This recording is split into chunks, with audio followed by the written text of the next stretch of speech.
Greetings aspirants. Welcome to the Daily Current Affairs by Civic Center IAS, where we try to discuss important and relevant articles from the Hindu, Indian Express and the PIB in UPSC CSE Prelims perspective. So, these are the list of articles we are going to discuss today. Coming to the first article, Gandhi Sagar was chosen as a cheetah's second home due to its high rocky terrain, exposed sheet rock and shallow topsoil, creating a savanna-like habitat with grasslands similar to what cheetahs are used to, says officials. So now in this context, let's discuss about Gandhi Sagar Kuno National Parks and the Project Cheetah. The Gandhi Sagar Wildlife Sanctuary will be the second home for cheetahs in India after the Kuno National Park. The sanctuary is spread across an area of 368.62 square kilometers located in the districts of Mandsaur and Neemuch in western Madhya Pradesh, right on the border with Rajasthan. It lies in the Kathiar Gir dry deciduous forest ecoregion, which adds to its ecological significance. The Chambal River bifurcates the sanctuary into two near equal halves, with the Gandhi Sagar Dam situated within the sanctuary. The landscape of the sanctuary resembles that of Masai Mara, a national reserve in Kenya known for its vast savanna wilderness and wildlife. Looking at the vegetation of the sanctuary is primarily characterized by the northern tropical dry deciduous forests, northern tropical dry mixed deciduous forests, and dry deciduous scrub.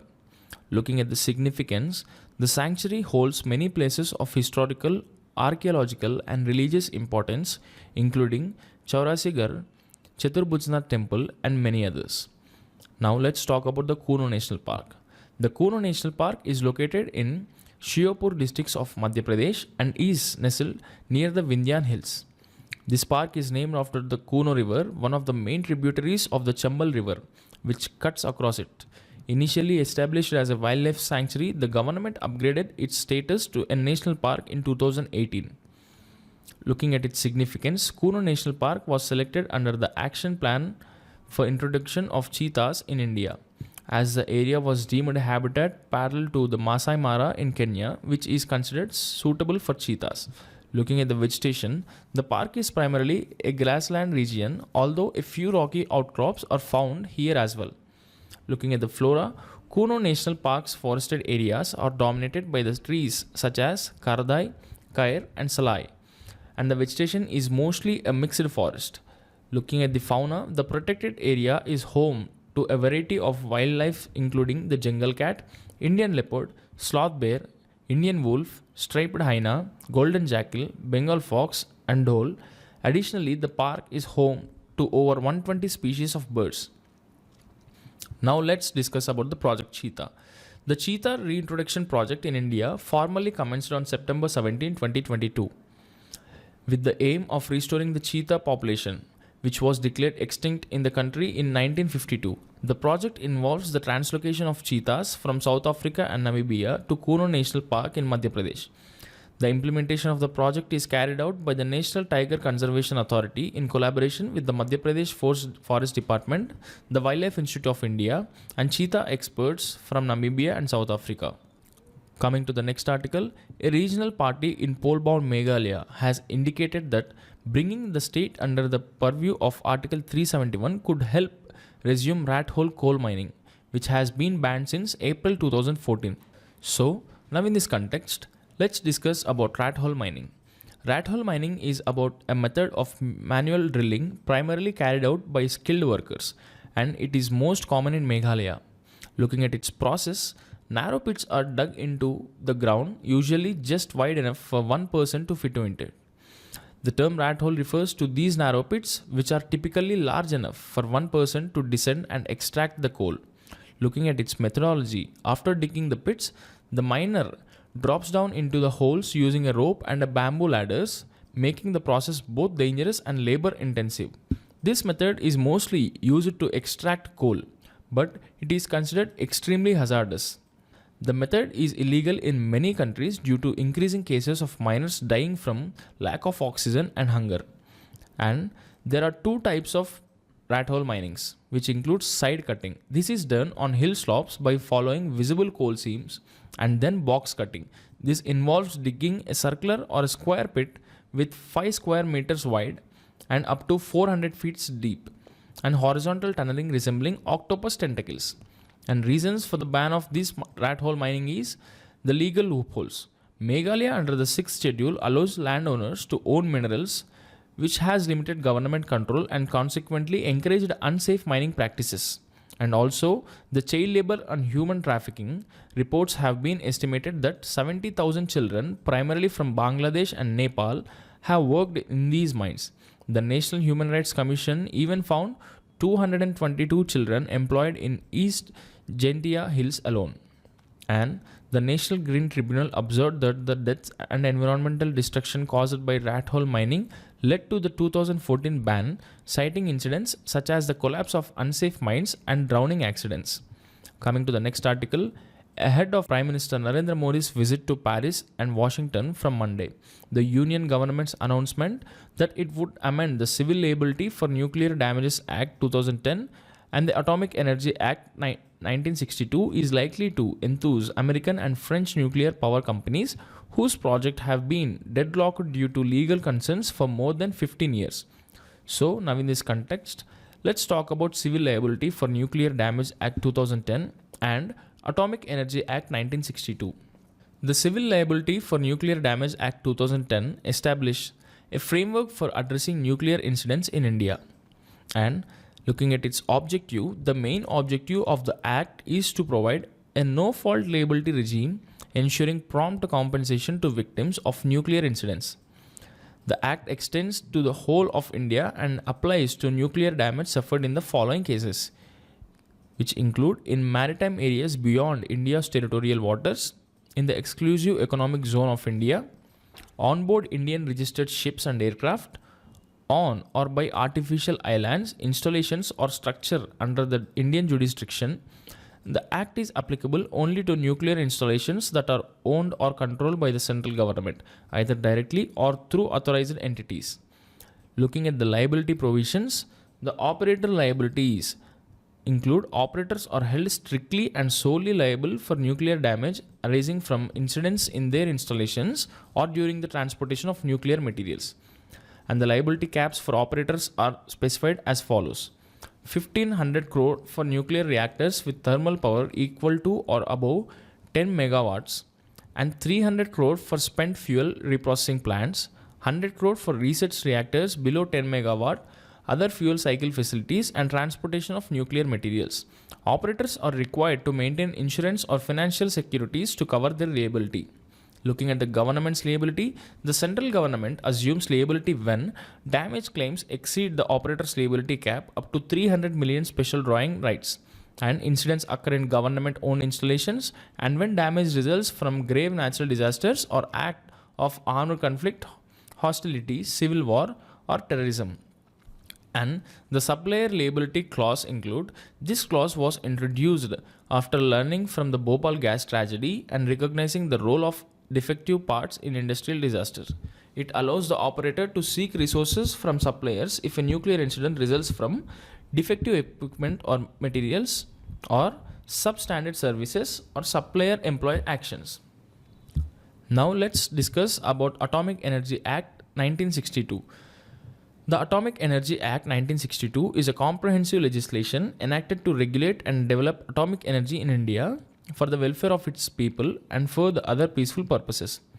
And looking at its objective, the objective of the Act is to provide for the development, control and use of atomic energy for the welfare of the people of India and for other peaceful purposes. Looking at its key provisions, the general powers of the central government. The central government is empowered to produce, develop, use and dispose of atomic energy and carry out research related to it. It also has the authority to declare any area or premises as a prohibited area for reasons of safety or national security, and control over radioactive substances. This act mandates the notification of discoveries of uranium, thorium, and other prescribed substances. It regulates that mining, production, possession, use, disposal, export, and import of such substances, and the intellectual property rights. The Act provides for the acquisition of patent rights by the central government in inventions related to atomic energy.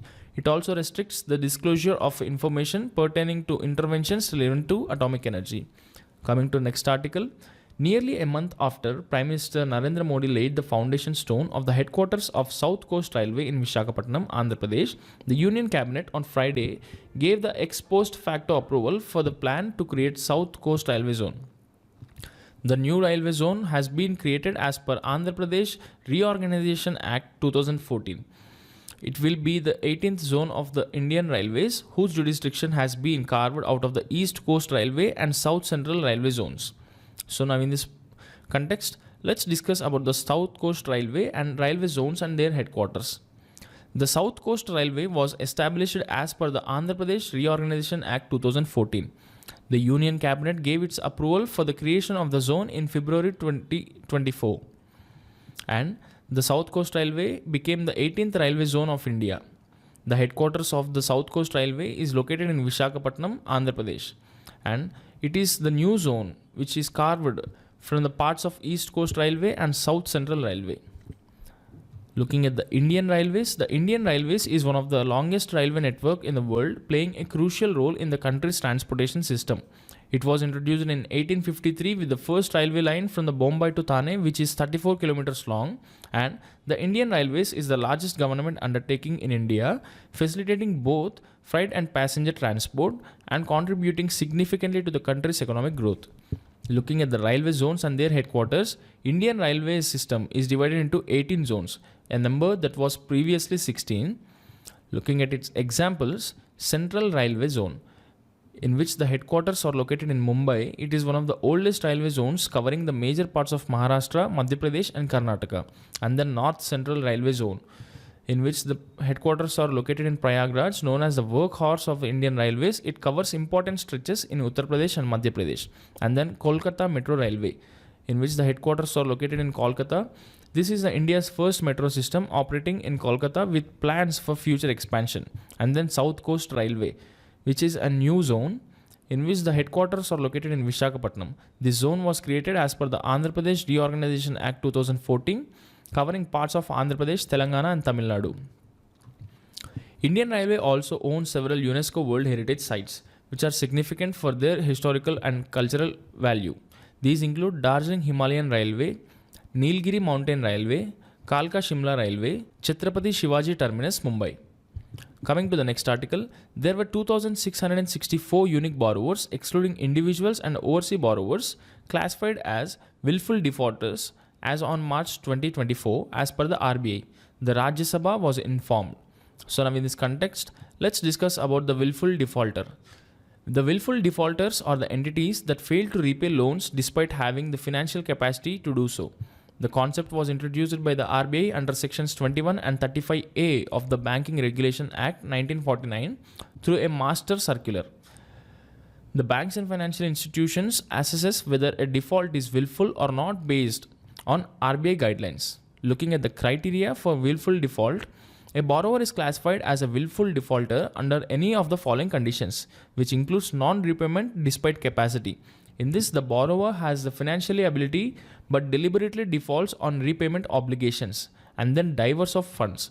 Loan funds are used for the purposes other than the sanctioned purpose, and then siphoning the funds.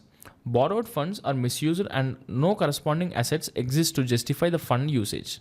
And then sale of secured assets. Assets purchased using loan funds are sold off without informing the lender. And then default on guarantees. Group companies failing to honor guarantees or letters of comfort when invoked by the lender are also considered willful defaulters. And the consequences of being declared a willful defaulters are the reporting to CIBIL. Banks submit a quarterly list of willful defaulters to Credit Information Bureau of India, affecting their credit score. And then the director blacklist. Bank reports current and past directors of defaulting companies to warn other institutions. This can include independent and nominee directors as well. And then business restrictions. Willful defaulters cannot start new business for 5 years from the date of being declared as a defaulter. And then the legal actions. Bank can initiate criminal proceedings enforcing recovery and foreclose the loans. Looking at the legal framework and actions against the willful defaulters, there is no specific law exclusive for willful defaulters. However, banks take legal action under existing laws, which include SARFAESI Act, Secularization and Reconstruction of Financial Assets, and Enforcement of Security Interest Act 2002. and then Companies Act 2013 and Fugitive Economic Offenders Act 2018. Coming to the next article, Union Minister of State, Science and Technology, Personal, Public Grievances, Pensions, Atomic Energy and Space, Dr. Jitendra Singh today called for effective implementation of all water supply schemes under the Jal Jeevan Mission in Jammu and Kashmir to attain their saturation. He was addressing a public gathering in village Jesrota here after inaugurating 7 water supply schemes under Jal Jeevan Mission. So now in this context, let's discuss about the Jal Jeevan Mission. The vision of the Jal Jeevan Mission is to ensure that every rural household in India has an adequate, safe and regular drinking water supply of prescribed quality at affordable rates. The vision ultimately aims to lead an improvement in the living standards of rural communities. And the mission is to empower and assist states and union territories in planning and implementing a participatory rural water supply strategy. This will ensure portable drinking water security for every rural household on a long-term key basis. And the key aspects of this scheme include the functional tap connections. Ensure every rural household has access to the functional tap connections by 2024, and water quality and quantity, which provide water in adequate quantity with prescribed quality on a regular basis, and comprehensive planning, which empowers gram panchayats and rural communities to manage, operate and to maintain water supply systems, and institutional development, which focuses on the creation of robust institutions to ensure the financial sustainability of water supply systems, and community involvement, which promote the community ownership through contributions in cash, kind or labor, and capacity building, in which the train stakeholders and raise awareness about the significance of water in improving quality of life, in financial assistance, which mobilizes the funds for the successful implementation of the mission. Looking at the objectives of this mission, the key objectives of Jal Jeevan Mission includes providing the functional house tap connection to every household, which ensures the tap water supply to every rural household, and to prioritize vulnerable areas, target quality affected areas, drought prone and desert regions, and Sansad Adarsh Gram Yojana villages for immediate supply, and to provide the functional household tap connection to public institutions to ensure tap water connections to schools, Anganwadi centers and GP buildings, health centers and community buildings, and monitoring functionality, which regularly monitor the functionality of the tap connections. Voluntary ownership, which ensure community ownership of water system through voluntary contributions, and sustainability, which ensure the sustainability of the water supply system by maintaining water sources infrastructure by providing funds for operation and maintenance, and human resource development, in which the develop human resources in the water sector, for example plumbers, electricians and water quality experts for the long-term sustainability of the systems, and awareness generation to promote awareness on the importance of safe drinking water and engage stakeholders in making water management a shared responsibility. Coming to the next article. In this article, we are going to discuss about the sinuses and the sinusitis.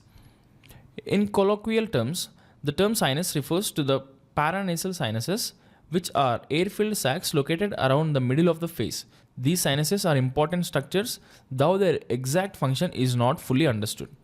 Looking at the types of sinuses, frontal sinuses. These are located above both eyes and extend from the top of the nose bridge.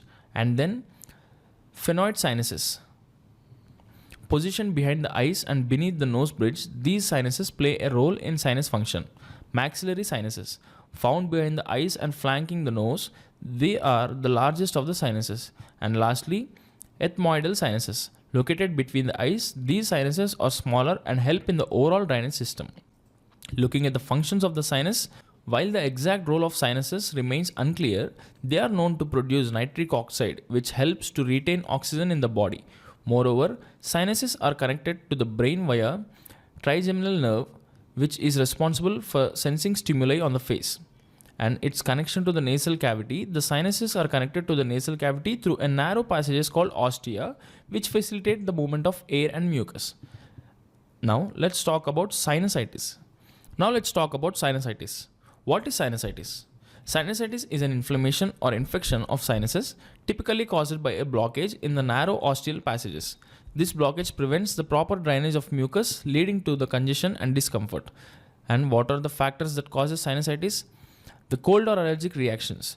These can cause inflammation of the nasal lining, which leads to a blockage of the sinuses, and dental infections. Infections in the teeth can spread to the maxillary sinuses, leading to the sinusitis due to their closer proximity. And nasal polyps. Growths within the nasal passages and obstruct the sinuses, further contributing to sinusitis. And lastly, weak immune system can also causes the sinusitis. When the immune system is compromised, it increases the susceptibility to infections and including sinusitis. Looking at the symptoms, blocked sinuses prevent the drainage of mucus, which leads to symptoms such as congestion, facial pain, headache, and nasal discharge. And the treatment to the sinusitis can generally be treated with medications, which may include drugs that help to dilute the mucus or to treat the underlying causes such as inflammation or infection. In some cases, additional treatments may be necessary if the condition is severe or chronic. Coming to the next article, a team of scientists has determined how the brain of a mouse overcomes instinctive fear according to the findings of a new study. The findings can have implications for developing treatments to benefit people who struggle with fear-related disorders, including phobias, anxiety, and post-traumatic stress disorder. So now in this context, let's talk about the study on fear responses and brain mechanisms in mice. Looking at its overview, the objective of the study is to understand how the brain of a mouse overcomes instinctive fear. This is important because the findings could lead to treatments for fear-related disorders in humans, such as phobias, anxiety, and post-traumatic stress disorder. The study was published in the Science Journal on February 6th and was conducted by researchers from University College London.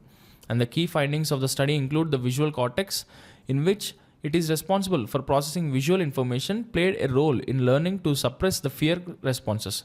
This discovery suggests that visual processing is closely linked to how fear can be controlled. And ventrolateral geniculate nucleus.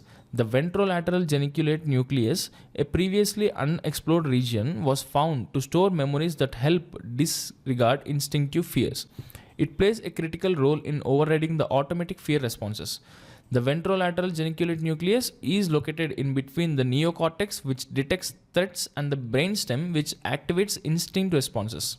Looking at its the implications, new insights. This study provides the first link between the ventrolateral geniculate nucleus and the recall of learned behavior related to fear suppression. This offers a new perspective on how fear responses are managed in the brain. Looking at the potential for human treatments by this study are, the researchers hope that the targeting the ventrolateral geniculate nucleus could help in developing treatments for human conditions such as anxiety and post-traumatic stress disorders. By modulating fear responses, it may be possible to create therapeutic approaches that are more effective in treating these disorders. Coming to the next article, in his response to President Donald Trump's Truth Social post accusing South Africa of confiscating private land, President Cyril Ramaphosa posted on X. South Africa, like the United States of America and other countries, has always had expropriation of laws that balance the need of public usage of land and the protection of rights of property owners. How did these laws evolve? So now in this context, let's discuss about the right to private property and the historical evolution of eminent domain laws. Magna Carta 1215 Common Era, the right to private property was first acknowledged in England through the Magna Carta, which asserted the property could not be taken without lawful judgment or the law of the land. This principle influenced the colonial laws of many later nations, laying the foundation for modern property rights. So, in India, initially Article 19 of the Indian Constitution recognized the right to property as a fundamental right, stipulating that property could only be acquired for public purposes with compensation. However, in 1978, this provision was removed, and Article 300A was introduced, stating that no person could be deprived of property except by the authority of law. The Land Acquisition Act 1894 allowed land acquisition for public purposes, and compensation was provided to the landowner. Nonetheless, this act faced criticism for not adequately addressing the concerns of affected families. Subsequently, in 2013, the Right to Fair Compensation and Transparency in Land Acquisition, Rehabilitation and Resettlement Act was introduced, which emphasized a transparent and participatory process, alongside providing rehabilitation and resettlement for affected families, ensuring fair compensation. Now let's see at the key points about land acquisition laws in India. The Land Acquisition Act 1894 provided compensation for land acquired for public purposes and but was criticized for not addressing the welfare of affected families. So, in 2013, Land Acquisition Act introduced more humane, transparent and participatory process for acquisition, including the social impact assessment, which aimed to address social welfare of affected families more comprehensively. So today, we have discussed 9 articles in total and we will be back again with another video tomorrow. Thank you.